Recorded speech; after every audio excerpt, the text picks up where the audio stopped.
Hello, fringers. The following podcast may not be suitable for all ages. Listener discretion is advised.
Are back, babies. It is so good to be here with you all. Welcome to episode 1 of Finding Solace, an Identico actual play and a Neon Trails special event. I am your game runner, the Caleb G.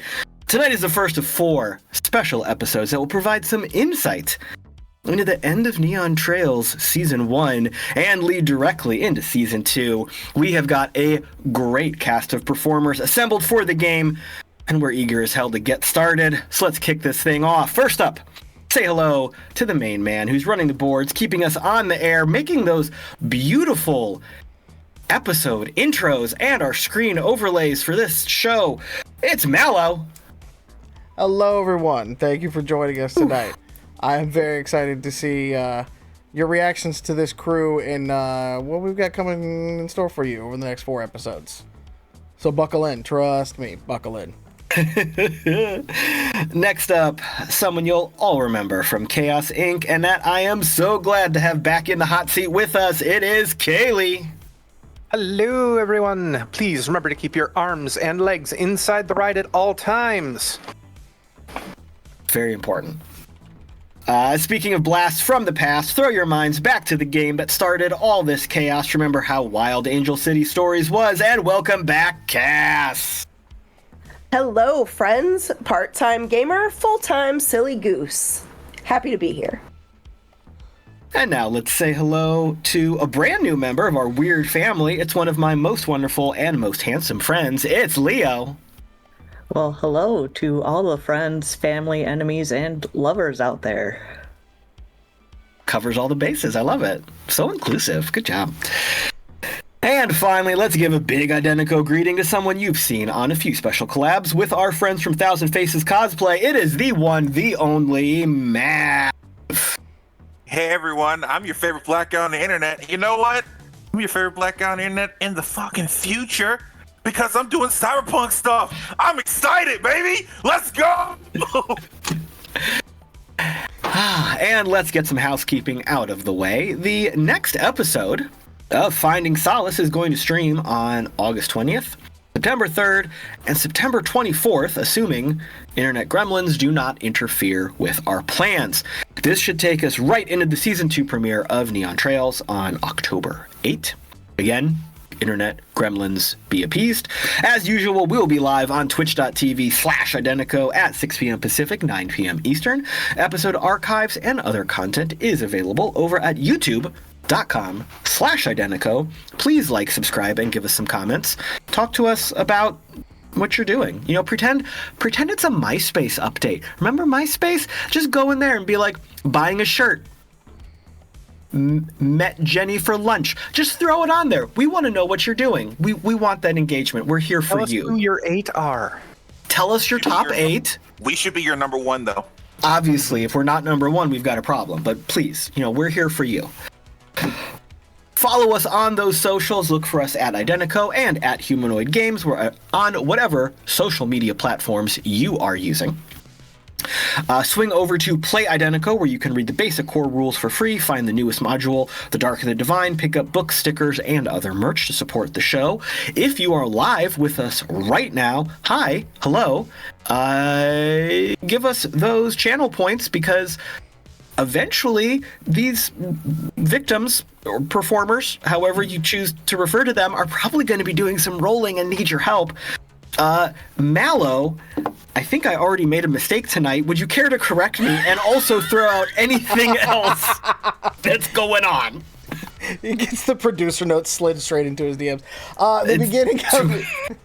The beginning of season 2 of Neon Trails will be October 1st.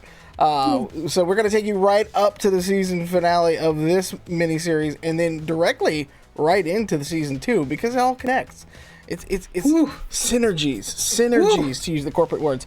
Also, we have a brand new DICE partnership. We are waiting to get some of the information from them, some logos and things like that, so I can put it down below. But it is Morag's DICE. We'll put it in the chat, and we'll try to put it in the show notes and everything like that for you. They make some very beautiful handmade resin dice, which I will be rolling tonight and things like that. It didn't get me killed in the last lead up into this, so that's good, which is better than I could say for those POS dice that got me, at the end of season 1. So, plenty of time for them to, of course, screw me over later tonight. But if you would like some dice, we'll throw it in the chat. Very, very great dice maker from our friends up north in Canada. Canada. North or South Canada? Very North Canada. Okay. And with all that out of the way, I think we can get this show on the road. Thanks for tuning in tonight, everybody. We'll see you in... Oh, wait. Hang on. Wrong show. My bad. Wrong show. Towering monoliths of chrome and glass control the skyline, shaping it into their ideal environments to maximize consumption. They compete with each other to be the newest and most advanced, attempting to capture the most public attention. They demand everything from their subjects. In return, they provide a non-stop deluge of content, carefully catered to each individual viewer, based on constant observation and algorithmic prediction. From entertainment to news to corporate propaganda, every second of life here is owned by someone bigger and richer. This is Angel City. Beneath the opulence of the elite's world, where everything is catered, customized, and costly, the city stretches down into its past. Travel below massive holographic advertisements hundreds of meters long, dodge endless streams of corporate-owned luxury vehicles, squint through burning neon, and you'll find the city as it used to be. Here in the foundation are the bones of luxury, the guts of industry, the blood of those that suffer to keep the city operational. It has been long abandoned by those that used it as a stepping stone to reach the skies. This is the Fringe. Life here is hard, but honest. Well, as honest as it can be when everyone is watching their backs trying to avoid the latest knife headed their way. The grime of industry coats every surface. Exhausted people in the Fringe grind away in their lives, desperate for scraps, but they're quick to defend their people and property. Corporate activity is weaker here, but not their influence. Branding and sponsorship is everywhere. Very few citizens exist without being part of the corporate structure. Freedom can be found, but at a hefty price. One of those places that has been bought and paid for with blood and chaos is a haven for not only the Fringe's workers, but also those striving to simply survive. Cass, as the camera zooms down through the Fringe, tell us where we end up. So we open on a squat white brick building, and it stands out from everything around it because there are no corporate sponsor badges on the building. And so it's kind of eye-catching from that perspective. And then you see emblazoned across the top of the building in kind of a neon semicircle sign says Catassie's Catoffee. And as you come up on the glass door and push it open, you hear standard coffee shop sounds and the typing of keyboards, because you notice that it's a cyber cafe. And behind the counter, taking orders from a moderately long line of customers, is Catassie. And just behind her appears to be a smaller than typical Rav, who is bent over and appears to be like goo gacha-ing the espresso machine and then like patting it on its head, which no one else seems to think that's weird, so we're just gonna go with it. Can you tell us a little bit about Catassie, what she's looking like, what she's been doing? Catassie is about 6 foot of personality with a big booming voice, but in a 4'11" size body. You almost don't notice that she's small just because she has such a commanding presence inside the catoffee shop. And it seems to be like her interactions with her regulars lead you to believe that she's had this shop up and operating for a while. She's asking about people's kids. She's recommending presents for people's spouses, that kind of thing. It's just kind of like a community hangout, and it's obvious that she's been building this community for a long time. Cool. As it's pretty early in the morning, like a typical coffee shop cyber cafe. I don't know if the shop ever fully closes. No, because Cookie the Rav doesn't really. She can kind of self-operate and self-automate. She loves to hang out in the coffee shop overnight. So maybe as you're sitting there and some of your early morning regulars are coming in, I think maybe Cookie turns away from the espresso machine.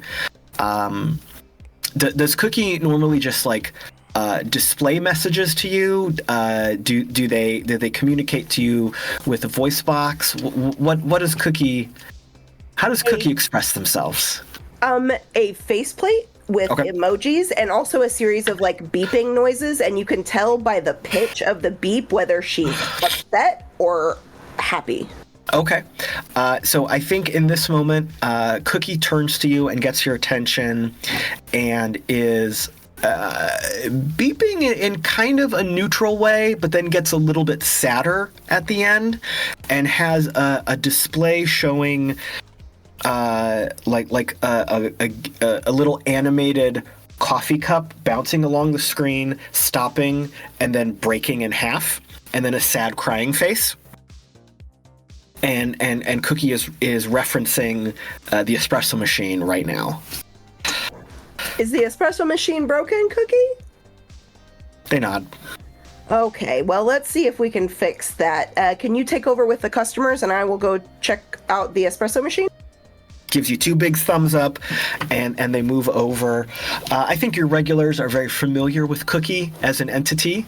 And I feel like maybe Cookie doesn't always enjoy the regulars as much as they enjoy Cookie. But the line moves on as you start working. A little bit later, the morning goes on, and a message pops up on your glow. I look and it says Declan, and it's just a bunch of the panic emojis. which from this particular regular generally means we're going to need a cool 32-ounce minimum. And as you start preparing that, the camera kind of backtracks out of the coffee shop's window and fast travels up through the underbelly of the city, through the grime of the fringe, through all of the industry and operations and shipping and receiving and warehouses. And we find ourselves in corporate housing, in not like the best, not the greatest, not the elite of the elite, but not the lowly, not the lowly office drones who just get by. Mav, tell us a little bit about Declan. Well, as Declan walks by the mirror to get ready for work and everything, he's putting on his clothes. You see a caramel skinned, about 5'11", black man, who has a goatee and a very nice fade, very well cut haircut. He has a robotic, very nice. Despite where he's living, he has a very nice cybernetic arm, complete with company logos of Dynamic Design. It is red and black. I think Winter Soldier level of cybernetics. As you see him putting clothes on, you can see that there's been other work done. His spine has some cyberware done to it as well. Declan looks like he's been through hell, but put back together. He's been broken apart and put back together. He has a different color eye. His right eye is a beautiful brown, but the left eye is a little red tinted, but it looks like his normal color, but you see it kind of focus and refocus back in. He puts on this very suave turtleneck, form-fitting, of course.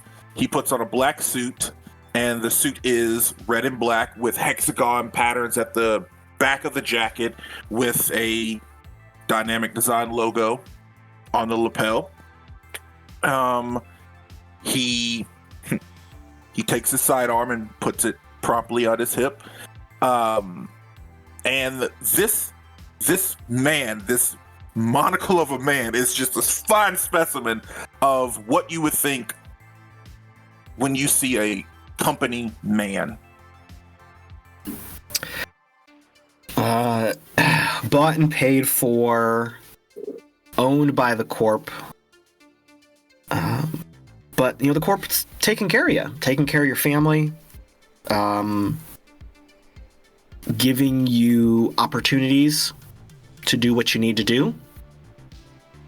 I think as Declan is getting dressed, kind of, suiting up, checking himself out, straightening the collar, one of the functions of your cyber gear, you're logging in, corporate is logging you in for the day. It's time to start. You don't get that choice. And a list of jobs starts running down your itinerary for the day. And that ever-present counter at the bottom right of your display is just reminding you how much the company owns you. Giving you a running reminder of utilities, data expenses, the running tabs of your latest cyber upgrade, family expenses, can't forget that kind of thing. But it is time to start the day. It's time to head off to work. Before Declan leaves out of the apartment, he will look over at the calendar that is on the wall, and he sees that the next day there is circled, and it is a big day, and it says Pop Rock's birthday. Don't forget, in big letters, don't forget Pop Rock's birthday. And he's like, got it. I'm gonna do better. I'm doing better. Gonna remember. And grabs his keys. Grabs his ID badge and puts it on him, and grabs his bag and then walks out the door. As you walk out, you are walking out of corporate housing. This is, think that very stereotypical, like condo stacked on condo kind of tower. Definitely does not go as high as any of the actual corporate towers. You're still cowering in the shadow of your overlords, but you got a nice house. Unfortunately, you're locked into your contract for the next 10 years because of that house, but you got a nice house. Your hover car is right outside. The door slides open when you get into that proximity range from your chip. You don't even have to key in a destination. Your itinerary has already been loaded into the navigator, and it takes you through the city right to corporate headquarters.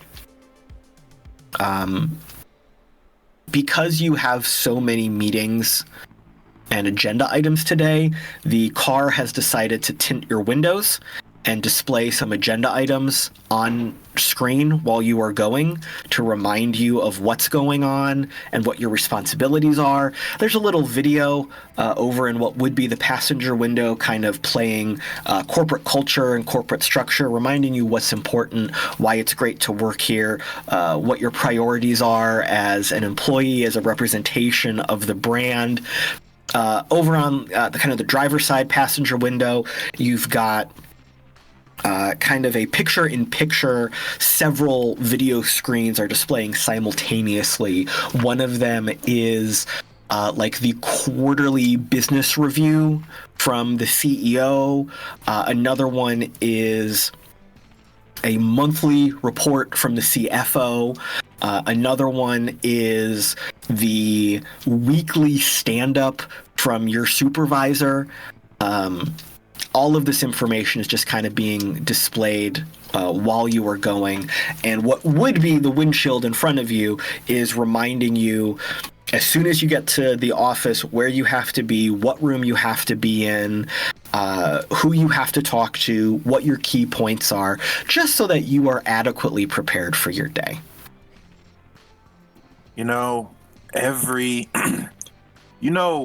I get tired. He sent that email out last week. That is the same fucking email. What the hell? Get your CC and Susan. This is a reminder to bump it to the top of your inbox. It's a priority. Yeah, it's. I got it, Dave. It's a bump up, Dave. Dave loves the bump up.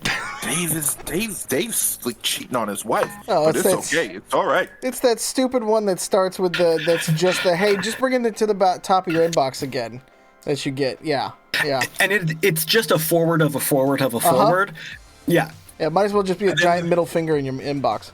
Correct. And then there's Susan, who replies all to every email. And I'm like, Susan, come on, Susan. Susan, stop! But it goes into another folder of like just Susan's bullshit. Goes into that. Just swipe it over to Susan's folder. Just God. And then there's Carl, who thinks he's funny, thinks he's an office clown, and all of his jokes are super dated. He steals all of his jokes from other people in the office, but it's okay. We have to laugh at his jokes all the time, and the arm kind of sinks up just a little bit. He's got seniority. He's been there for so long. If you don't respect his seniority, then he's going to put in a vacation request right when he knows you put yours in, and since he's got seniority, his is going to go in. You gotta appease Carl. That's fine. Yep. We gotta kiss Carl's ass. So the car stops. Door slides open. Corporate campus is always busy. There's never a time when people are not coming and going. There are always workers. open around the clock. There's always something to be done. Based on your status, based on your role, there is a dedicated express elevator about 30 feet in front of you that you can just head right to. Your chip will let you right in. Off to the left, there are kind of the normal landing pads for the people who work at a little bit lower station than you, so their cars are not allowed to land where you are. Their entry point is much more that, the series of double wide sliding doors that open that people are kind of cramming in, and there's a little bit of a traffic jam as everyone's trying to like shoulder their way up because they're a little bit late. But you can just kind of bypass that because of who you are and where you are with the company. The elevator zips you straight up and lets you off on the 137th floor. Standard day-to-day ops. You walk in, you've beaten the crowd, beaten the traffic. There are 3 coffee shops, 3 little coffee stands in front of you. One of them has a line about 20 people deep right now. And that's the average one. That's the one that every Joe Schmo can scan their chip at. There's another one that has much higher quality product, only available to managerial staff of like a 5th level and above, which based on your standing you are able to use. And then there is another one, the 3rd one, which is actually on like a little bit of a pedestal. There's some of those like floating glass steps, they're like in the wall, but there's no handrail. They're like that very stylistic, very modern, just the planks to walk on floating out in the air. It's not like that far above the ground, but you are not allowed to go up there. You don't have enough clearance. That's like where there's like one dude waiting, and he's got this like really fancy silver suit and tie, and he's already got his coffee, and he's just kind of leaning on the counter, just kind of swirling it. He's holding it from the bottom, not like from the side of the cup. He's holding it from the bottom. It's like a clear cup. You can see it's just a single shot of espresso, and he's just like got that very haughty, kind of looking down his nose at everybody as you walk in. Oh, there's Dave. And he says in his head, "Hey, Dave, how are you doing? Hey, hope you're having a great day today. I'm just going to get some coffee and get to work. Hope you had your great vacation that you just got back on, I saw." Dave gives you the 1-finger salute and eye wink. I apologize to our audience for any sort of triggers that I am sending you here. I'm very sorry. But this is life, baby cakes. This is what we do.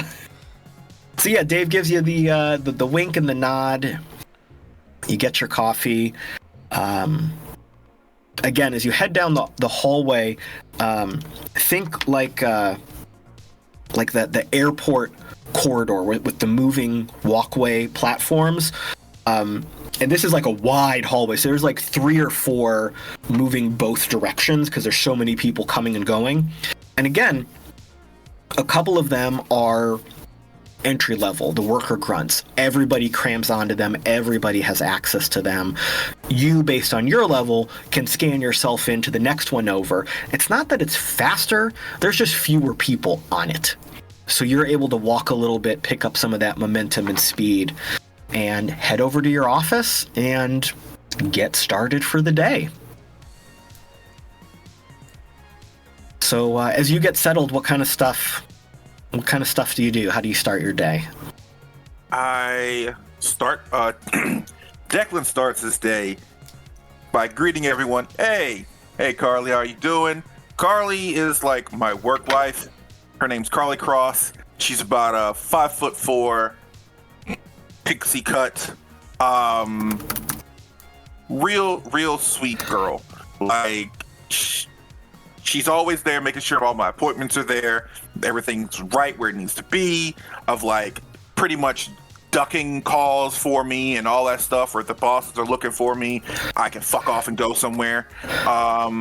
She's not your secretary. No. She's not my secretary. You're just good. Wife. You're good work partners. You're good work wife. buddies. Yeah. She looked out for me. I look out for her.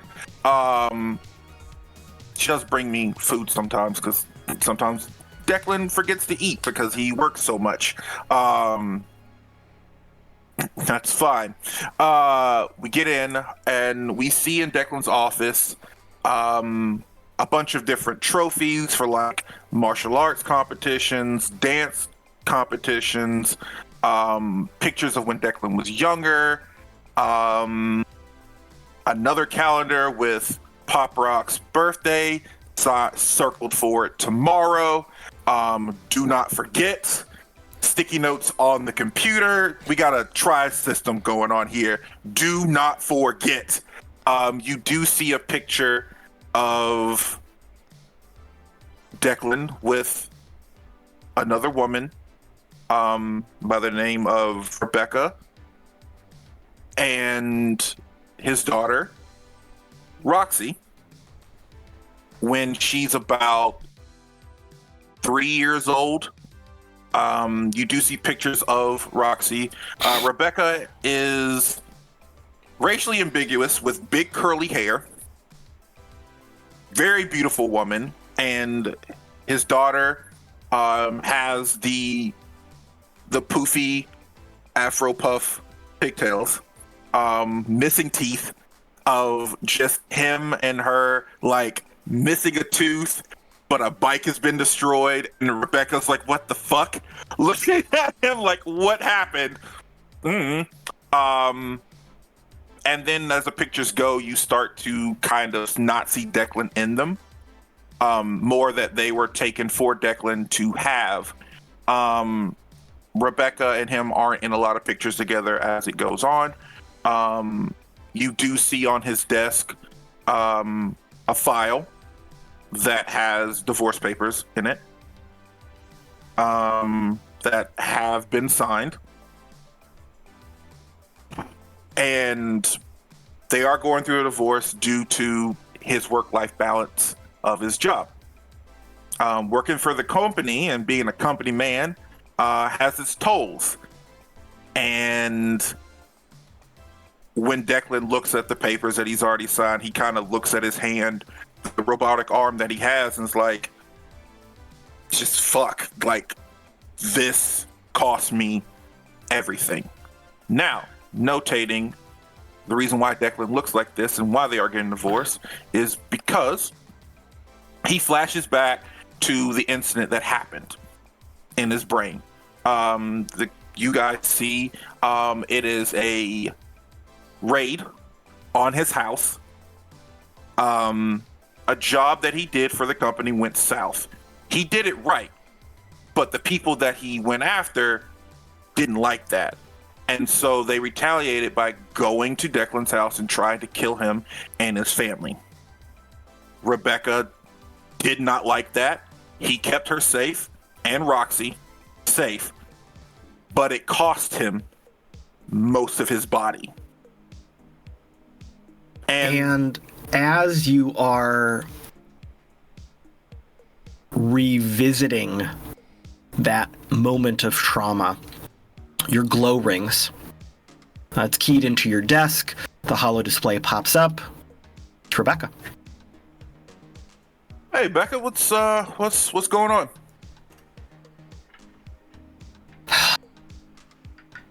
I'm assuming you forgot. Forgot what? Everything for tomorrow. I see you're at work already. I'm sure you're not going to have time to go to the store. No, I got everything. I got her gift. Decorations, drinks, cake. The cake? Yeah, yep. Shit. I got the cake, yeah. You know the video's on. I can see your face.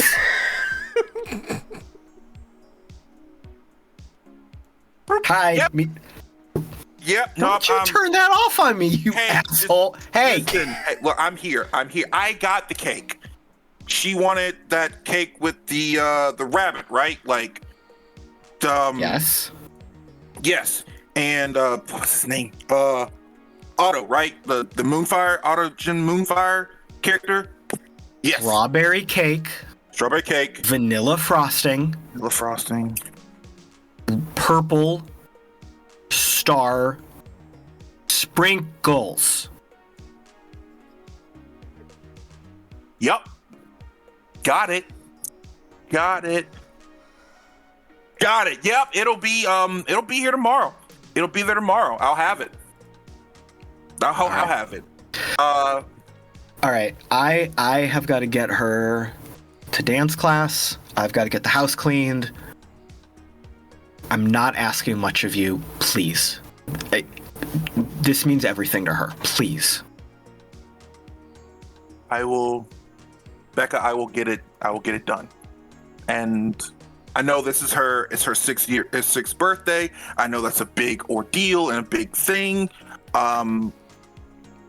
So yeah, I got it. I'm glad you know. I just need you to do it. Okay? Please. I can't handle another bad day with her. Please. Yes, ma'am. I got you. Okay. All right. And she hangs up. Fuck. Oh, God, cake! Oh, no, I don't have this fucking cake. Cassie, look, where's the fucking number? There you go. And you know what? I'm not fucking putting the order in. Cassie, please make this shit for me, please. I fucked up bad. Need it today. So you are sending off this emergency SOS message to someone you've known here and there, kind of casually, but you've been at their shop a little bit, Catassie. I feel like there's a smash cut right here, back in the coffee shop. I feel like the espresso machine is smoking and sparking a little bit. And through the haze, you see Cookie's screen, like exclamation point,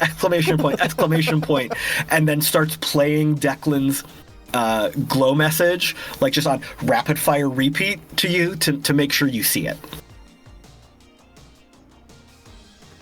I read it and I'm like, oh, okay. So I send Declan a message back and says, okay, tell me exactly what you need, because it sounds like this is really important for you to get right. And strawberry cake, cream cheese filling, sparkles, purple, big ass rabbit, and he fucks the order up. He fucks it up. He tries his best, but there's one thing off. He gets everything else right, but one fucking thing. That's it. Okay, I got you. Can you be here I can have this done in like 4 hours. I am already out the fucking door. So, Catassie, you can get to work on this. With a bake shop, with a coffee shop, it's not that hard to put something together like this. Declan, as important as this is, those urgent action items are starting to ping your glow real hard. And you're starting to see those CCs to your supervisor that you haven't responded within the time limit. So now you're getting the, hey, call me Teams message kind of tone. You are able to balance this out. You are able to get to work. You are able to knock a couple items off real quick. You swing into a couple meetings. You make a couple appearances. Fire off a couple spreadsheets. Luckily, with it taking a couple hours to get the cake ready, you've got a little bit of a dead spot in your schedule for the afternoon. You can quickly block that off. As you just moved your lunch down. You moved your lunch down a couple hours. They have to let you take a lunch. So you're able to move that down so that you can zip over. as we fast forward through your day a little bit, it's approaching lunch. You've been working nonstop. Your glow pings that it's about time to head over to the coffee shop and pick up the cake. You get in the car. Car zooms off. You've cleared most of the schedule, so your windows are actual windows right now, so you can see the city. You can see the sun high in the sky. It's hard to see the sun through all of the corporate towers, but you can see that light coming down. It glints off some of the higher executive floors. You see an express corporate transport catch the sun as it zips ahead of you and cuts in line. But as you descend deeper and deeper into the city, because Catassie's shop is in the fringe, which your boss always frowns on you going down there, but he can't stop you from doing it. Sometimes your work takes you down there. You've got the allowance to do it. He just doesn't like it. Whenever you come back from the fringe in the next meeting, he's always pushed a little bit further back from his side of the table, just to remind you that he knows where you went, and he's not super happy with it, but, it is what it is. So your car takes you down, kind of spiraling through the city. Previously, it's a hover car, so you're kind of zipping through the upper levels of the city. As you're coming down to the fringe, it comes down into more of a road vehicle and starts driving you through the guts of the city. Takes you through some unfortunate parts of town, some mess. You have to stop a couple times while some people kind of shamble out of the way. You definitely see a fight or two, but not your business. What does catch your eye, though, are some police lights. And traffic is being rerouted. Autopilot can handle it, no problem.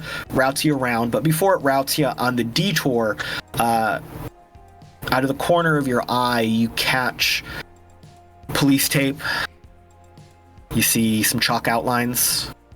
You see body bags. And you see a figure, tall, real tall, strangely tall. And then your car turns a corner.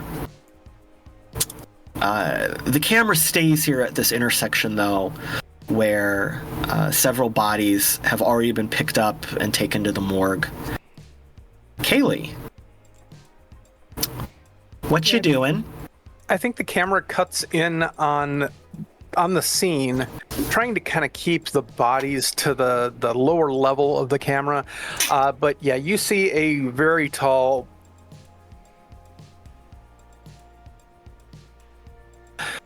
Asian woman. She's middle-aged, dressed in a gray trench coat. You can see she has a Angel City badge around her neck, hanging on a chain.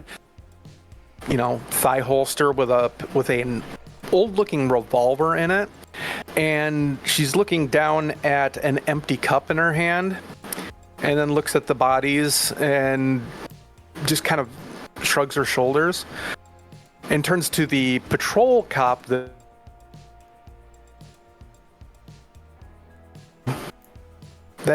all 18 of these people just decided to jump off the building in a mutual suicide pact.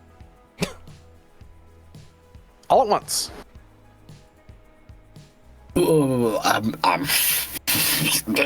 don't know. I just showed up when they called. They assigned me to it. That's what it looks like. You don't think it's at all strange that they're all wearing the same sort of colors? They went to the same thrift shop? Every single one of them is missing a weapon? Weapons are expensive. These two have their hands cut off. Sometimes you sell a hand to buy a sandwich for your family. The cyber parts hadn't come in yet. The cyber parts hadn't come in yet. There's a delay at the shop. It's a shipping order. It's a shipping delay. That's normal. Yeah. Well, you know what? I'm just gonna give you that one because Lord knows you can't get anything from the corpse these days unless you pay in your own blood. So That's what I'm saying. yeah. Anyway, did anyone see anything? Or were they here when you got here? Yeah, they were all there in the splash zone. There was a couple parts up there. Don't that call had it splash zone. Call it the impact area. Sorry, didn't get the vocab update in the handbook. Sorry. The impact zone had Area. Look, I'm trying.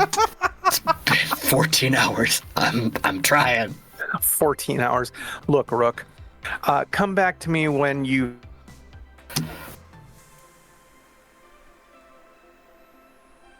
Empty. But it kind of bounces off his badge. And she goes over to look at a couple of the bodies. Viewing on a trid or anything like that, because there's drones flying around all over the place. Because 18 bodies at the base of a 10-story building is a little sensational at this point. Yeah, absolutely. So there's a lot of looky-loos. There's a lot of news drones flying around looking at things. You are able to kind of cordon off a little bit of the area, but certain news channels do have priority access. Yeah. So you recognize the stickers, you recognize the logos. You can't make them go away no matter what you do. You can't pull rank on those drones. Mm-hmm. But yeah, there are maybe a dozen other officers milling about, kind of leaning on the wall, chit-chatting. You're not sure right now if any of them saw it happen or just were responding to the call. But there's a handful then of regular folks looking on as well. Maybe 2 or 3 of them are talking directly to a uniformed officer, and you see that officer is like jotting some stuff down on their glow.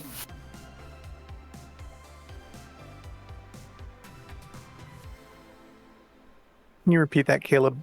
My internet cut out first. Yeah, so there are 2 or 3 average fringers talking to some uniform officers who you can see that they're taking a report on their glow. Okay. Nobody's paying like undue attention. These are basically just your normal average looky-loos. Yeah.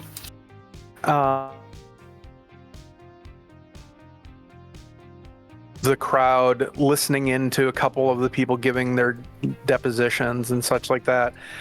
And then she comes to one of the older people here at the scene. It's Sergeant 45 years. And he's 3 days from retirement at this point, but he's also said he's 3 days from retirement every year for the past 5 years that Akane's known him. Yeah. Sarge, I need to go get...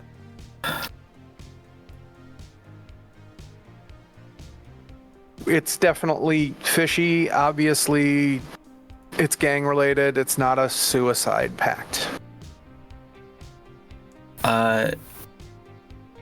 Sarge has worked with Akane for a while. Mm-hmm. And Akane is a fairly decorated detective. Yeah, she'd probably be further along if she played the game, but yeah. She gets shit done. And that does tend to ruffle some feathers. Sarge is that career cop. Doesn't always respect what Akane does and her mindset. So he does the thing where he turns to Akane as if he's talking to a person at his level, and then looks up to your face, even though you've been working together for like 10 years. And your height is not a new thing. Very clearly a sign of some disrespect here. I mean, you're the detective. You're gonna do what you're gonna do. I'm just keeping the peace and working for the people. And a bang-up job you do that. Also, right up Cooper, he obviously skipped the mandatory sensitivity training that they gave us last week. He's still calling it the splash zone. This will be his 4th time doing that. Cooper? Yeah, Cooper. He's got like... He's got the most arrests in the quarter. Well, he needs to... I don't care about his arrests. The newsies here, us refer to it as a splash zone. And what Akane doesn't notice is there is a drone, like, probably 3 feet behind and above her. Like...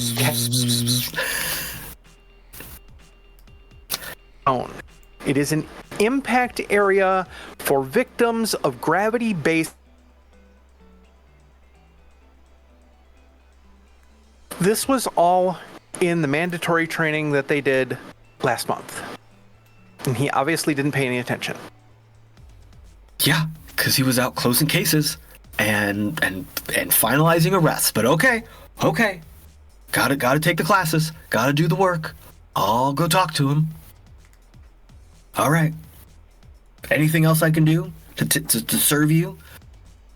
And Akane uses her height to kind of lean over Sarge and reaches down into his car and yanks the last donut out of a box. Nope.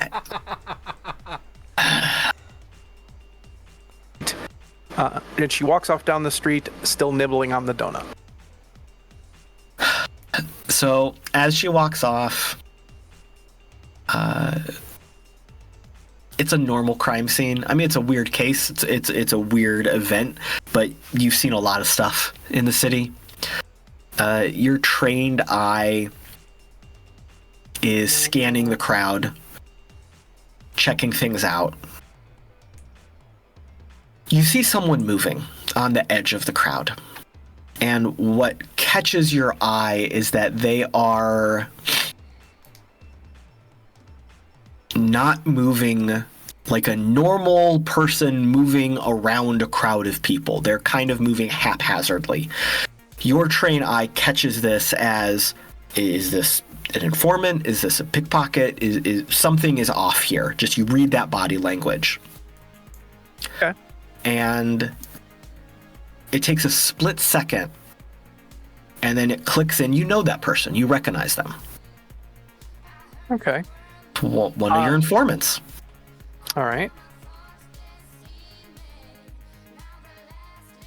To my car to have it kind of tail me as I tail this person. So if I need to take off suddenly, that, I don't have to come back 6 weeks. So, or 6 weeks, 6 blocks. Yeah, so the car can... I'm working on time travel. That's the whole thing. That's like the side project, right? Yeah, that's season... Season 4. And so the car can follow you over, and you head over to this individual. Leo, you suddenly see Detective Akane walking towards you. Yeah, as I see this detective walking towards me, I immediately start to straighten up and look as inconspicuous as possible, even though anybody would be able to pick me out in the crowd. I got these long, flowy, dark pants, a dark denim material type shirt, a large belt buckle that just says Duke on it, and it flashes the letters. What color is it flashing right now, please, Leo?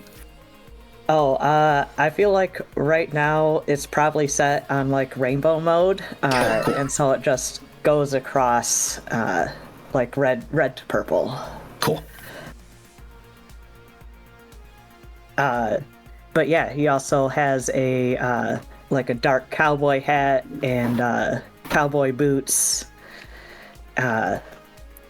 He's got his rat drone perched on his shoulder, and just, you know, straightening up, trying to look a little bit more spiffy, more respectable for this officer of the law. Straighten your collar, brush your coat off, find some crumbs somewhere. Yeah, so Akane, you see Duke, one of your informants who you've gotten some information from a couple times in the past.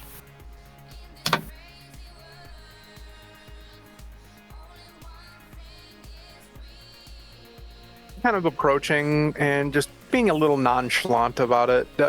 Do you take off running or anything? You see me coming? I think that there have been no crimes that day that I've done, so I don't see a reason to run. I was say, you also know from experience that trying to run from Akane is pretty fruitless because she is very quick, probably due to her incredibly long legs. But she walks up and is kind of towering over you, but she's looking back at the building, kind of being nonchalant. Did you see the unfortunate incident? No, I just got here. All I saw was the splash zone. Impact area? It's an impact area. I mean, there was a guy over there selling ponchos, so I think splash zone is pretty, you know, the right words. You can call it whatever you want, Duke. It doesn't matter. I just want to know, do you know anybody that saw anything? I mean, 18 bodies raining down from the sky, all of them wearing the same black and red. Sound like a gang, you know?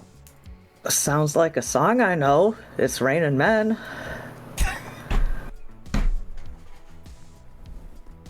There were women there too.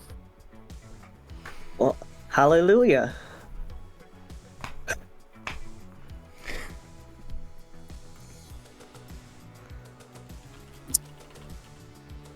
So, you didn't see nothing, and I should just let you go about your day. Is that it? Yeah, I'm a law-abiding citizen. I mean, you know there's some money in it for you, you know. There's some souls given, you know, allocated for people who are especially helpful. Well, I mean, maybe I didn't see anything, but let me check my glow and see if I got any tips or anything for you. All right, and she kind of looks around. I'm gonna mosey on down the street to the coffee shop. Look for me there if you find out anything. Absolutely. And Akane just turns and sticks her hands in her pockets and starts walking down the street. And the car's like following along like a faithful dog, just like at walking pace, going down the side of the road. Duke will tip his hat to you, even if you've turned and don't see it. My lady. All right, Duke. So you've just had this interaction. Akane and her car are headed off away, and they turn a corner. What do you do? I think I'll send my rat drone Greg into this crime scene to try and scout it out and see if I do know anything about this maybe gang-related activity. And then I'd probably be hitting up my contacts on the Glow, just any gang-related underworld, mob bosses, anything that somebody might know something to do with 18 dead bodies raining from the sky. Okay. Can you tell us a little bit about Greg? What does Greg look like? I'm a big fan of Greg, by the way. Yeah, so, well, first, before we get to what he looks like, Greg does stand for something. It stands for Glorious Rodent Exhibiting Guile, because he's a very sly, sneaky motherfucker. Greg is about the size of the smaller rats. He's not a big one. He gets in there and tries to sneak around and not be noticed. He's got this kind of like a dark paint that is supposed to act as sort of a camouflage, especially on the gritty streets down in the fringe. Sure. And he's got this... Mainly, he looks pretty robotic. He doesn't have any of that fancy flesh or anything. And that's expensive. Yeah, it's expensive. Don't need it. Okay. So, Greg usually rides on your shoulder or maybe one of your coat pockets? Oh, absolutely. Probably coat pocket more often, shoulder when I'm standing still. Sure. So Greg, I think, scrambles down and zips off into the night. And where you have the video from Greg feeding into your Glow or into your cyber eye? Feeding into my cyber eye. Cool. So you've got this little ground eye view.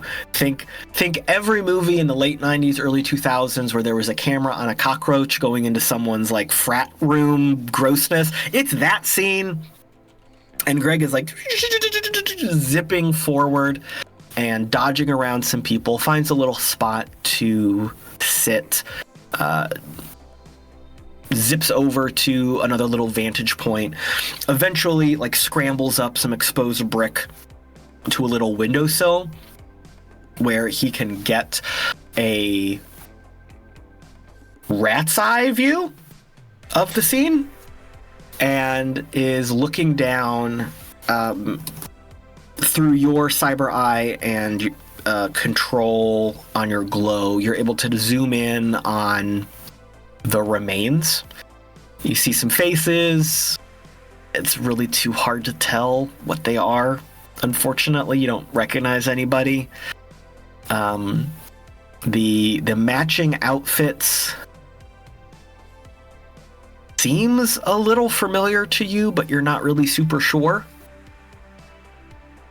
But you have Greg capture all the video you can, save the file, and you tell him to swing on back, so he jumps down and skitters back and scrambles up your pants leg and jumps into your coat pocket, and you feel that little thud as he kind of pulls the jacket down on your shoulder on that side. You're able to send off a couple messages to random people in your network of contacts, couple dealers, couple fixers, couple runners. No one has immediately heard of anything. No one's got anything in the hot sheets, so to speak.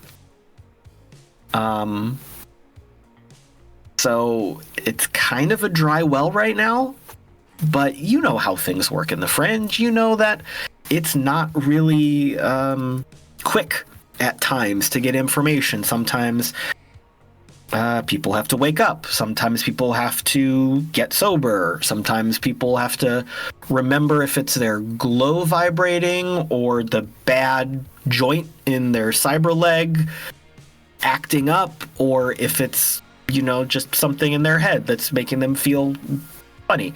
So it's hard to get a hold of people sometimes. So what do you do while you're waiting?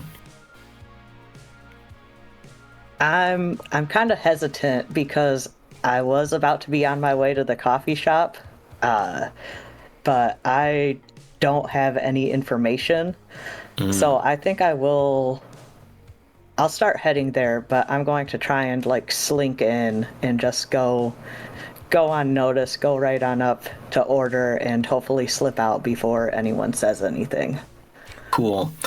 So as the Duke walks over to the shop, the camera again kind of zooms away to another part of the city. And we see slightly better housing, slightly, not the suburbs, just not quite as bad as it is in the worst parts of the fringe.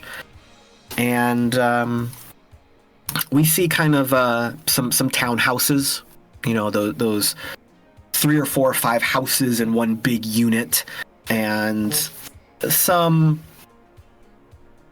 random toys out in the patchy lawn, a couple cars parked here and there, and the camera takes us to a particular house. And in that house, we see a younger individual, feet kicked up on the table, glow in his hand, some very retro, because that's the style right now, actual headphones with a cable running to the glow. And this dude is just kind of, he's got that, he's not head bopping to the music, he's kind of doing the jive along to the music. He's really into it.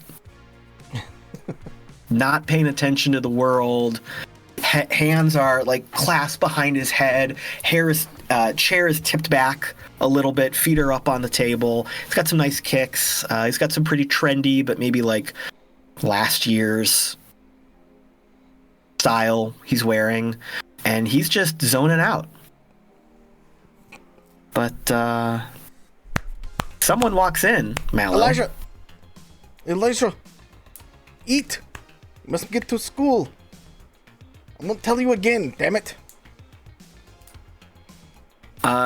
Elijah opens one eye, pulls one earphone off one ear. What? Eat, you fool! But I'm not hungry. God damn it! You are going to be starving by lunchtime then if you do not do that. What is wrong with you? I don't want this. I can get food at school. I just re-upped your allowance at school. Yeah, that's what I'm saying. I can get something at school. I know, but you're almost out already. You're constantly... Because I'm hungry. We have food here. We have food in the pantry. I don't want this food. The school food tastes better. It's great. I love that stuff. And you see a 5'3", but very stout woman with very broad shoulders just kind of slink, in defeat, because she's had this fight every day for the past 2.5 weeks, and she knows she can't win at this point, and she just kind of looks over at him one more time before he puts the headphones back on. It's I swear to God, do not make me call your father.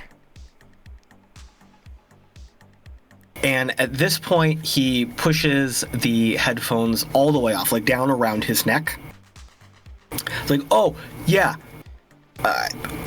Every time, that's what you say, and it never happens. I do it. Call Dad right now. He's been gone for like 3 months. Call him. Yes, he's on assignment. We will see him again soon. You always say that, and he never comes back. He will be coming back, I promise. Until then, just for the love of all things holy, please just eat something before you leave for school. Okay. And he stands up and he's like, does that like, head up to the sky, shoulders back, kind of slouch. And he kind of slouches over to the table. He looks down. What is on the table? What meal is here for Elijah? It would just be kind of like a banana and maybe like an English muffin type thing, or like just an amalgamation of shit that like you could just get quick from the store. Like, so this was like a pantry scavenge breakfast kind of thing. Pretty much, yeah. It's, you know, Samantha has not had a lot of time to go grocery shopping lately, so it's kind of whatever's just left over. Because between that and just being tired of working, like, you know, who's got time to make a meal? I mean, come on. So he looks down at the plate, like kind of shoves a couple things around, picks up like half of the English muffin, sticks in his mouth, rips off a chunk of it, drops the rest back, and through a full mouth. There, I ate something. I'll get something else from the benevolent vending machine at school. It's fine. You are just as stubborn as your father is. Maybe that's why he doesn't want to come back. No, he's working, for God's sakes. Like, he's working. It's all that he's doing. It's okay. It's always okay. always working. We can't go out. I can't go to movies. I gotta stay home. Dad's never here. The last time he was here, he like came home after I was asleep, woke me up, and then left before I had to wake up the next morning. Like, that's not fair. One of these days, Elijah, you will understand why we do the things we do as parents. Until then, I just need you to trust me. We've moved 4 times in the past 5 years. Like, what do you expect? Things are dangerous in this city. I just want to keep you protected.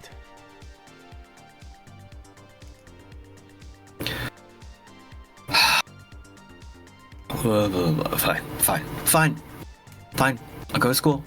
Here, I'll take the banana. I'll put it in my bag. Okay?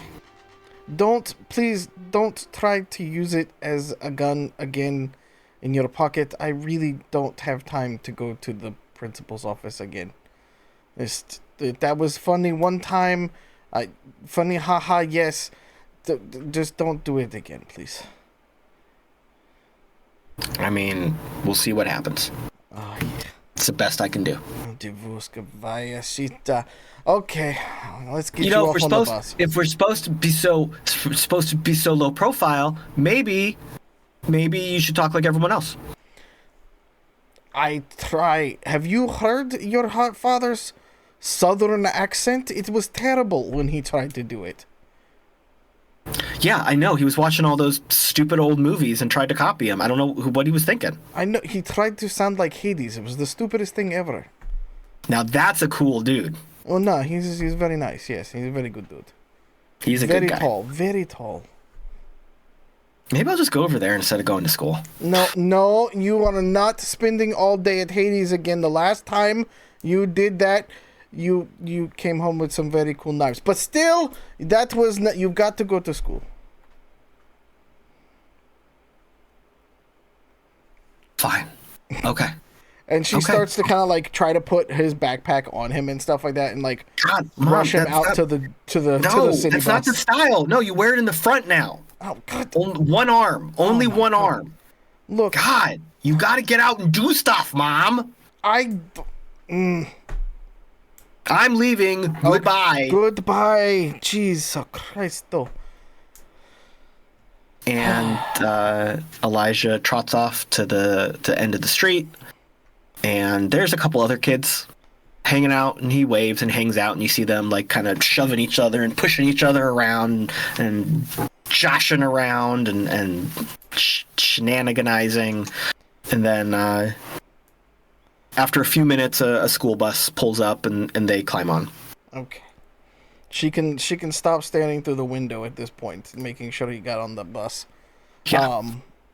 She'll go over to her glow and to a temp pad kind of thing over there with it, and start just kind of checking on the day, seeing if there are, jobs, what's going on, the latest kind of thing piece with that, see if there's any messages for her, things like that. Okay. So you scroll through the jobs, and you have kind of the message board flagged with some of your typical filters. So you see a couple jobs that are construction, heavy labor. There's a few that are demolition. And those pay a little bit more, but obviously a little bit more dangerous. You see a couple that are like shipping and receiving, unloading some of the merchant trains that have come across the wastes into the city. So some of those big, massive 32, 64 wheel semi-truck trains that just barrel across the desert and the Scar. Those have a little bit of hazard pay, but not as much as they did last month. So there's a handful of jobs you could take. And when you swing over to the message board, your inbox, I should say, you do see an unread message from someone you met maybe 6 months ago and have come to trust. Maybe not close friends, but they're definitely someone you have had less guarded conversations with than other people. And that's Catassie.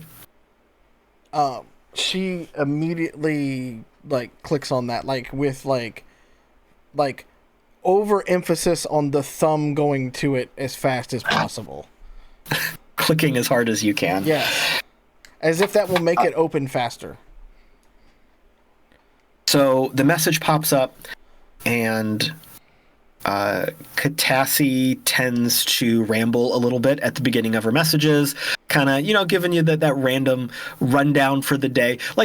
When you go to look for a recipe and there's a couple pages of why that recipe is important and where that recipe came from. Sometimes Catassie's messages go that way. Caleb, have you been spying on Cassie and I when we go on coffee dates in real life? Because that's us together. I can neither really confirm nor deny my participation in these coffee dates. It'd be like that. It really do. Yeah.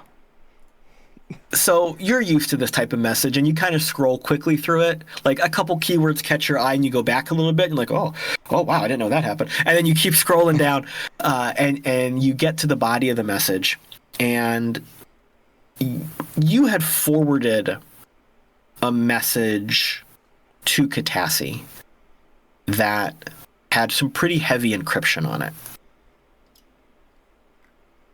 And Catassie was able to unlock that for you.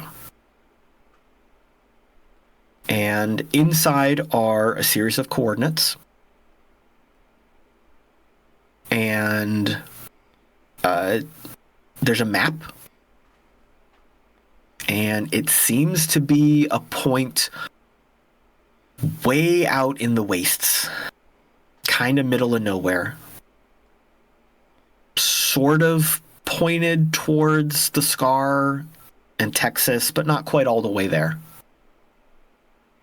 The fuck is this? Is this what he wants us to get? It's in the middle of nowhere. There's no other. What is he thinking? What is he thinking? That man is literally crazy walking around the desert right now. Maybe these are the wrong coordinates. That's got to be it. There's no way in hell he's gonna take us to the middle of nowhere. You know what? I'm just not even gonna reply. I'm just gonna go to Catassie's shop. She can help me walk through this.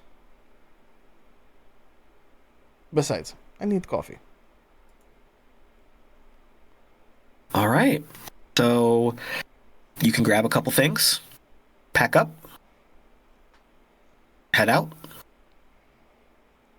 And there is no car, so she's just going to take public transport the entire way there. So she'll take a light rail, to the bus, to the to the walking and everything like that. So. And public transport's messy, dirty, cramped, close quarters, but you're used to it. That's kind of how you get around. Mm-hmm. You're making your way down to the coffee shop. The camera zips ahead of you, takes us into the coffee shop. Catassie, you have been working on Declan's cake. Cookie has been running the show for a little bit. Couple customers have complained. Cookie threatened to hit a couple others. A normal Tuesday. Not that big a deal. And you hear the bell ring, the door opens, and Declan, here you are. Hey, Cass. Hey, Cookie. You are a genuine lifesaver. I thank you so much. Daughter's birthday is tomorrow, and I completely blanked on the cake. I got everything else. But the cake, I thought I had. But you're like one of the best bakers here in town, so I was like, my homie Cass got me. Yeah, this is actually a little known fact about me, but Catassie's short for catastrophe. So your last minute request, I got you. We do have a slight issue though. I've already found a workaround for it. So my bunny shaped cake pan, Cookie watched that old movie Cocktail last week, and she's been getting frighteningly inventive. And a customer asked her what she was doing, and she grabbed the cake pan, crumbled it into a ball, and threw it at their head. But, however, I still got you. We have cupcakes. I can make cupcakes in the shape of a bunny. Still meeting your strawberry and your cream cheese and your vanilla and your sprinkles. I still got you. It will just be cupcakes, which honestly, from a germ standpoint, is just an easier way to deal with 6-year-olds. So I feel like this is a good workaround. How do you feel about it? Cass, I'll pay whatever you want me to pay. Just, do you want me to buy your new coffee maker? Like, you've been fighting that thing for months now. I will buy you a new one. It's no problem. Like, just... I mean, I'm good with bartering. If you want to slide a new espresso machine into Catassie's catoffee, you can walk out with this cake. Just let me know when the order will be here. Credits are just right there. Just sit to you. There you go. I got a bonus a couple months ago. Here, take it. Just while that interaction is happening, Detective, you have been waiting patiently as you can, and finally this weird rover raises a cup and displays your name spelled terribly wrong across their communication screen. Yeah, I'll walk over and raise my hand, and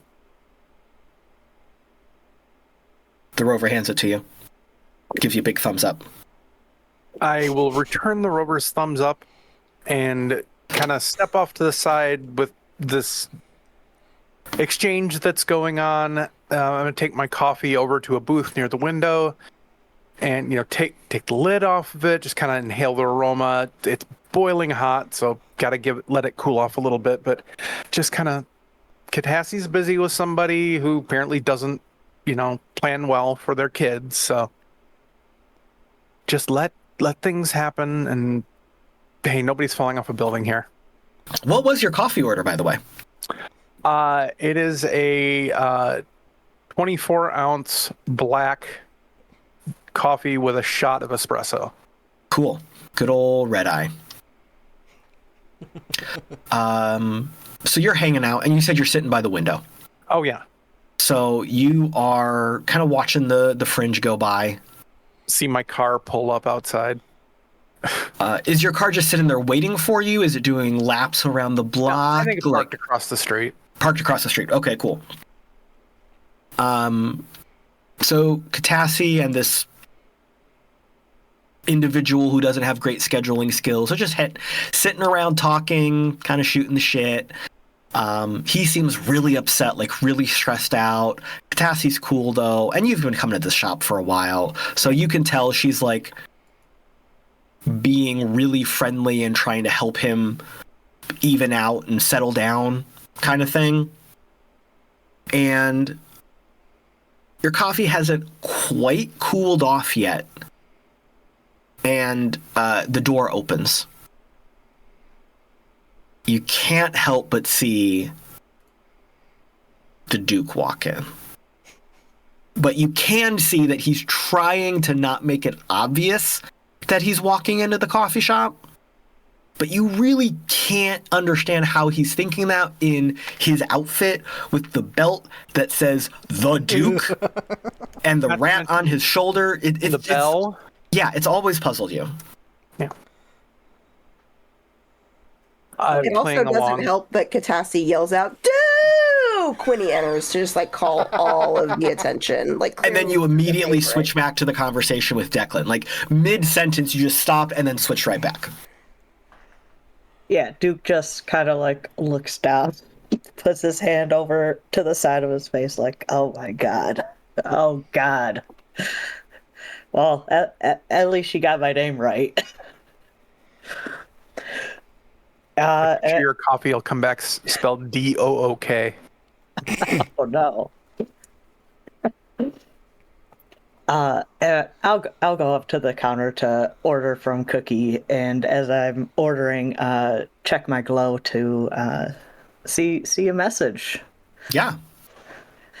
And after I get that order put in, I'll make my way over to Akane. Oh, what was your order, by the way? So it was just a full straight 24 ounces of espresso. Oh, so you're looking to get real jacked up and have an upset stomach later today. No, I'm looking for breakfast. Oh, okay. All right, yeah, you can head over to the detective. They are sitting at kind of like a side table. As I make my way up, I'll grab a chair and flip it so that I'm sitting on it backwards, and go, I think I got something for you, boss. As you approach, Akane doesn't seem to take notice. And when you say that, you can tell it's a reaction that is completely overdone for the amount of humor that she thinks it might get herself. She's like, "Oh, Duke, I didn't see you come in here." I feel like that's a very practiced response from the detective. Yeah, and it's almost in a monotone. Really, "Oh, Duke, I didn't see you there. I'm so surprised you're here." Well, of course you didn't. No one sees me coming in. Mm-hmm. So, and she tries to sip her coffee. It's still too damn hot. Oh yeah, it's boiling hot. Yeah, there are still bubbles. Yeah. Well, it's nothing too much, just a name. Have you heard of the Liminals? I've heard about them. They're making some inroads. I mean, you think the Fringe is rough. Where they're currently camped out is a little rougher. Ooh. But they want to move up. So you think there's some kind of power play to move on up? When isn't it? Yeah, it's always a power play. Akane takes the last piece of Sarge's donut and holds it out for Greg. Yeah, Greg will scurry off out of my pocket and then onto the table and grab the donut with his little hands. And even though he's a drone, can't eat, he still nibbles on it. While the two of you are talking, again, the bell rings, the door opens. Sam, you have arrived at the coffee shop. You see Catassie speaking to clearly a corporate individual. You see a couple other people hanging around. You're not paranoid, but very careful eye with skills of self-preservation. Also notice a cop in the room and a handful of other regular folks. Maybe you've seen some, maybe not. Various levels of tiredness and shabbiness. A couple of them are asleep on a table, head down. The rover that makes a lot of the coffee is working behind the counter. A couple other folks, they're having a very animated conversation in the back. They're not yelling at each other, but a lot of big gestures, but they're kind of being quiet. Kind of a typical day for the shop, nothing out of the ordinary, except for this corporate guy you've never seen before. So she'll put in her order, and then just sort of kind of start to sidle up closer to Catassie and this corporate guy to either A, save her from this conversation, or B, interject herself and get her conversation going.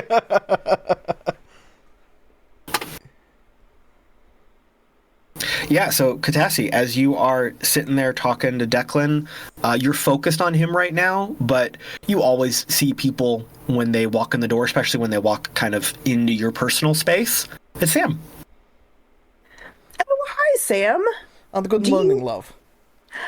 So I just prototyped a new type of cupcake this morning to fill in order, and I've got some spares. Do you want one? Oh, I'm going to get fat being here. I don't care. All bodies are good bodies, friend. Here you go. As she lifts it up and flexes her muscles at the same time. Who's very stacked. Gonna roll for how well she enjoys it. Oh, absolutely. Well, that's an 18. She stuffs that motherfucker straight into her mouth, full on one shot. Yeah, no fucking grace whatsoever. Just. Oh. Catassie just looks at her and kind of cocks one eyebrow and says, Good? Burger. I haven't eaten in 12 hours. 12 hours? My apologies. My name's Declan. Oh. And goes to use the robot arm. She kind of does one of these things and kind of wipes on her shirt, and she goes, and her arms are cybernetically enhanced as well, and she goes, Samantha, good to meet you. Good to meet you. Nice to meet you, Sam, and I'm glad you enjoyed the cupcakes, because that's an even better review than I could have ever given. Oh, God, I'm so thankful for you, Cassie. And one last note, Declan, I could not actually get hold of any cream cheese. It's not a supply I can get my hands on right now, so I had to go with vanilla frosting. Is that good? Yeah, that's... Plays the glow back in his head from earlier. Oh, You know what? That's great because that was the right ingredient. That was the one he messed up on. Excellent. Okay, so I do you have any notes on when that espresso machine will be here? You see Declan's eye kind of glow up and his hand move. By the end of the day, actually. Oh, cool. That'll be really helpful. And I just kind of casually drape a large bar towel over the existing espresso machine. Like, that's just going to magic it. Cookie was not part of that original deal that was being made, so she gets really upset that you're covering the machine while she's working. So she like picks it up and throws it on the ground with a question mark and an exclamation point on her display screen. And she's like shrugging at you like, what? That's a very good point, Cookie. We should keep this one out until we get the replacement. However, you will need to make friends with a new espresso machine. I just want you to emotionally prepare yourself. Because, like, I didn't think rovers had emotions until Cookie, and now I have been disabused of that notion. Cookie crosses her arms and stomps into the back room. What was she dating? The espresso machine? Did I get rid of her boyfriend? What happened here? It's complicated. It's always complicated. Cass, every time I've come in here, that espresso machine has never worked. I've never had an espresso ever at this joint. Who hasn't been in a toxic relationship with an espresso machine, though? Truly, Mav. Sorry. While that conversation is happening over at the side table, Duke and Akane, you are sitting there. Akane, you are kind of puzzling over this piece of information you've been given. Since this is arguably a role-playing game, could you maybe give me a skill check with Underworld, please? Wait, we need dice for this game? I mean, every once in a while we do break them out for our streams. Okay, I mean, this is a first for me, so, you know. Let's see, Underworld. I have that somewhere. Oh yeah, I'm good at the Underworld. Dirty 20. Nice. You are replaying some old case files. You are going over a little bit of research you've done over the years. And to the extent of your knowledge, the liminals are less of a gang and almost more of like a church. You know that they do tend to live out in the middle of nowhere. Definitely bad places they choose to inhabit for some reason. Mm-hmm. There's been little cells here and there that pop up in the city, but it's never been like any kind of territory grab. It's never been like any kind of crime family or gang activity. It's just been like a church or a belief structure. So this is really strange to you. To continue this trend of dice rolling, Duke, could you maybe give me a perception check, please? Oh, I would love to.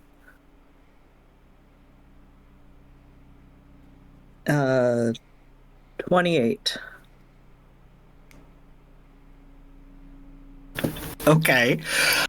So as you are sitting here, you see the detective is obviously scrolling some files. You're just kind of sitting.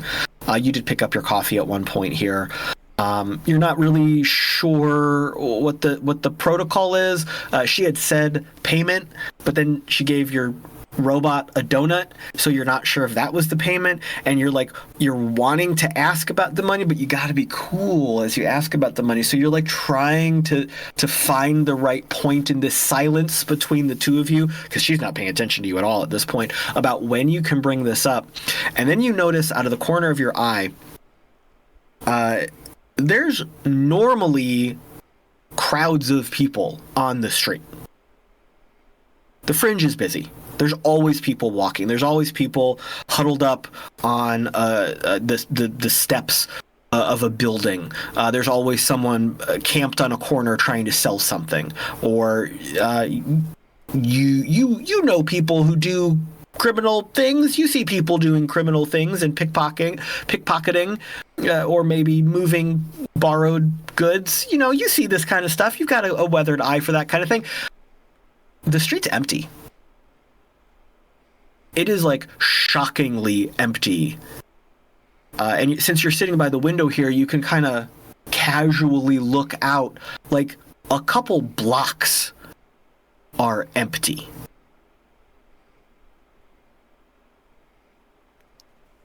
As I notice that, I'm just going to try and get Akane's attention. Just, Akane. Yeah, hang on a second. No. So liminals it's weird. No, it's... I don't get this. And she goes to take a sip of her coffee. No, that's finally cooled it's down. It's deserted outside.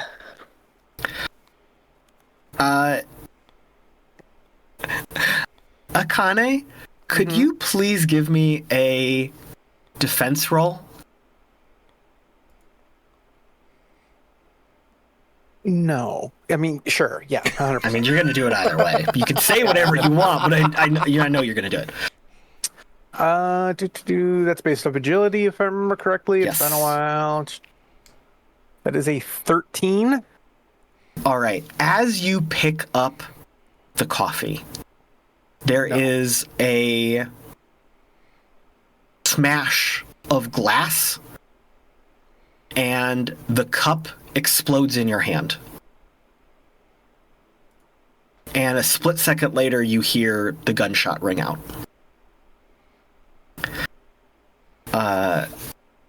Catassie, Sam, Declan, you hear the pop, pop, pop of gunfire, and you realize, like a second after the fact, the window has broken. It's like the sounds have all happened, and your brain is like replaying them and catching up real quick in real time. As suddenly you hear someone laughing loudly, kind of almost cackling outside the building, clearly being amplified through some sort of loudspeaker. And you hear this laugh go on, and then you hear Sam. Oh, fuck. Sam.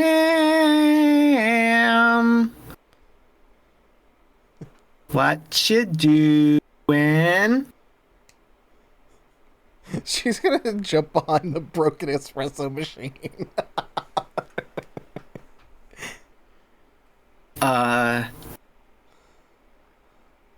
Akane, you were sitting by the window. Mm-hmm. You've got some broken glass and splattered coffee all over you. You and Duke can both see that maybe 24 individuals have walked up in front of the coffee shop. And you see that they are all wearing like similar gang colors and accoutrement, and you recognize them, Akane, as the Ghost Lights. And as you are recognizing them, Catassie and Declan, both of your brains are like kicking into overdrive right now. Declan, you are realizing that there is some sort of aggressive threat happening. Catassie, your shop just got shot, and you've got a lot but not a lot that people know about, of some equipment in this building that alerts you to people in your proximity. So your glow is firing off right now, telling you how many people and aggressors are standing in front of your shop and what kind of guns they are carrying and what type of explosive they are carrying. So your glow is like ping, ping, ping, ping, ping, ping, ping. How many people does it tell me are out there? About 24. Declan, if that's what I said before, what did I say before? Did I say about 24? Whatever I said before, I said again. I don't know what I'm doing. I don't even hear myself talking most of the time. I gotta wait for the playback on the podcast to take my notes. Declan, your car was parked a few blocks away and is also sending you some like threat alerts based on your proximity, because its scanners are picking up some hot weapons in your area. And Duke, you also recognize this gang. They're real bad news. You know that they tend to be like real rough, like acquiring people who do not want to be acquired and bringing them to the people who've got the real deep pockets kind of thing. So all of this is kind of happening at the same moment. And again, that voice comes out very loudly, echoing through whatever loudspeaker it's being projected to.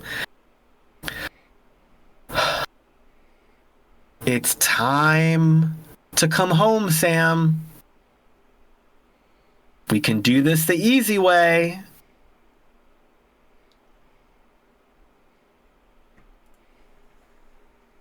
Sam's going to reach into her backpack and pull out her body armor and put it on. And then she's going to unfold her battle axe and just kind of look at Catassie just from behind the thing, and she goes, I am so sorry about this, love. I promise all I wanted was coffee, but yeah. I'm so sorry. No worries. I think that is a great place to end episode 1. Thank you all for being here in the chat. Thank you for listening. Thank you for starting this new adventure. Thank you, future audiences on the YouTubes and the podcasts. It is time to say goodbye to our wonderful cast and see where they might be on the internet and what they're doing, or, just whatever they want to say. So let's start with Mallo. I'm going to have to make the fight soundtrack for next episode, it looks like. You can follow me everywhere at the Mallo Man, at Identico, and at Humanoid Games on the socials. We've got a lot of announcements coming up here soon, with a lot of things that are going to be coming out over the summer, not just with our performances, but with some game material as well. So stay tuned with that. Until then, join us here for this series, which is going to be a lot of fun. And I'll just say that Neon Trail Season 2 is going to have some really fun stuff with it. So hang tight while we get through the miniseries, because I promise you it's going to pay off. Foreshadowing. I guess I should start planning what we're doing for Season 2. You got that's future Caleb's problem. That's future Caleb's problem. Kaylee. Well, opposite this, you can find me over on the Rook and Rasp Twitch channel Tuesday nights at 8 p.m. Eastern Time for Smuggler's Blues, a Star Wars actual play, which is a continuation of our old podcast, Redemption Podcast, which has just turned 9 years old at this point. Ooh. So, yeah, we've been around for a very, very, very long time. So, yeah, that's pretty much where you can find me. Otherwise, you cannot find me on X anymore. I am an XXer, and I did call it X because, Twitter's dead now. So, I'm over on Threads, but, whatever. It's a thing. Nah, fuck them. Keep calling it Twitter, because they like to dead name people and shit like that, so fuck it, we dead name them That's too. Fair. Go fuck yourself, Elon. Yeah. If we were looking for you on Threads, how would we find you? At Anime Girl. Just like everywhere else. And is there anything else you're doing that you might have a website about, or? Yeah, I I am. Michael's not here for me to remember this. So you can't show that on. Oh, that thing. It holds dice, people. It's a dice That's holder. not what I thought you were showing me, Mallo. I thought there was. Well, what did That's you the say? other website. Kaylee? That's it. Apparently, That's it got lost Identico in the After mail, Dark. So it's a whole thing. You can also find me as a guest on Tubular Teens with Titans, a Power Rangers inspired podcast where I'm playing the mother of one of the characters. So, and yeah, I do have a 3D printing company, but don't worry about the website. It sucks. The link is down below and in the show notes. So go there and buy some cool shit. And Cass. You can find me on TikTok and Instagram at punapologeticpodcast, and you can also check out, if you need some more Cassie flavored fabulousness in your life, you can check out my podcast, which is Punapologetic Podcast, on Google, Spotify, Amazon, Apple, basically anywhere you can get a podcast. I'm making myself a nuisance. Cool. Leo. Yeah, if you want to find me, that's going to be pretty hard because my feed is the most Zen feed you'll probably ever see. But if you want to look at that Zen feed, you can find me at supposedly Leo on Blue Sky and Instagram. And since I don't have much to plug, I'll plug one of my favorite book series, the Locked Tomb series. So everyone go read that. But not Kaylee. Kaylee is not allowed to read that series. Oh, that series. I thought he said the Hawk-Tua series. Like, whoa. We can all read that Tingle series. is on his game right now. I So. wrote that one. Ooh. And bring us home, Mav. Hey everyone, I'm now your favorite black guy on the internet. You can find me here at Digital Clubhouse TV on Twitch where I play video games. Right now we're doing a burner through of this last season of Fortnite so I could get ready for the Marvel season next season, because I gotta finish out a battle pass because I pay for that shit. But outside of that, you can find me now here on Identico, and you can find me on Thousand Faces TTRPG, where you see me play as Otto Moonfire, Sweet Haragon Ranger, or Nine, the biggest, nicest from the streets Rakshashan in the City of the Crimson Tower, and Otto in the Wild Beyond. Also, I'm in some podcasts with those same wonderful people. Thousand Faces TTRPG of Ethan and Lauren. You can go and listen to the podcast at allmylinks.com. Go buff yourself. You can go to there and go to their page, and you can find us on every podcast platform if you miss us live. Ethan does a lot of good work with that shit too, so he doesn't like praise, but I'm gonna give him praise. Yeah. And I am on your socials at the Caleb G. You can find me right here for all things Identico, here and there with Farm to Fable, and taking up a lot of space in the archives of the RPG Academy. That is it for today. We will see you in the cyber future. May I make What? I What? forgot something, What? and so did you. No. What? Yeah. Dang. A week from Thursday, some tickets go on sale to a very important event. That's true. You're right. A week from Thursday, tickets will go on sale for a Catacon happening in Dayton in early November, and I forget the dates. Second weekend in November. Second weekend in November, and they're going to go on sale at tabletop.events. On the 15th of August. On the 15th of August. Check out the RPG Academy's Facebook group for more information. Or Thank you. That was catacon.com. The event is November 8th through November 10th in Dayton, Ohio, the Dayton Convention Center, which we were there last year.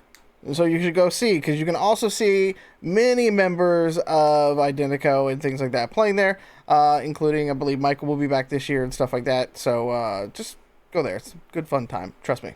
Trust me on this. Yeah, I believe there. Caleb, will you be there this year? There may be a complete Chaos Incorporated get together. Reunion. Reunion, At the that's the word. karaoke? Thank you. Yeah. Yes, See, there this will is definitely be karaoke. see, this is what happens when all my show prep is 3 hours before the game. I forget things. It's okay. Anything Take us else out. I forgot, folks. Anything. Take us out, Kaylee. All right.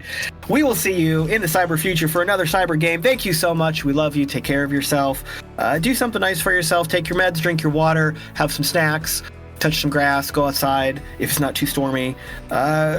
Survive. Take care of yourself. We love you. Thank you for listening, and we will see you next time. Mwah. Goodbye. Good night. Bye.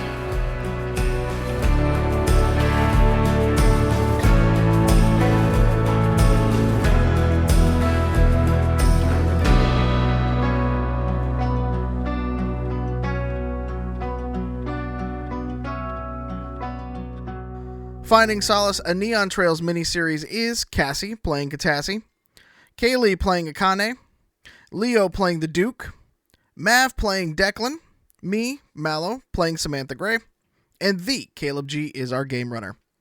You can learn more about the game we play on this podcast by going to www.playidentico.com. You can join us live for these sessions every other Tuesday on twitch.tv/Identico. And you can see the full archive of shows and how to play videos over on our YouTube channel, youtube.com/Identico. And don't forget to follow us on the socials at Humanoid Games on Facebook, Threads, and Instagram. Thanks for listening, and we'll see you in the next one.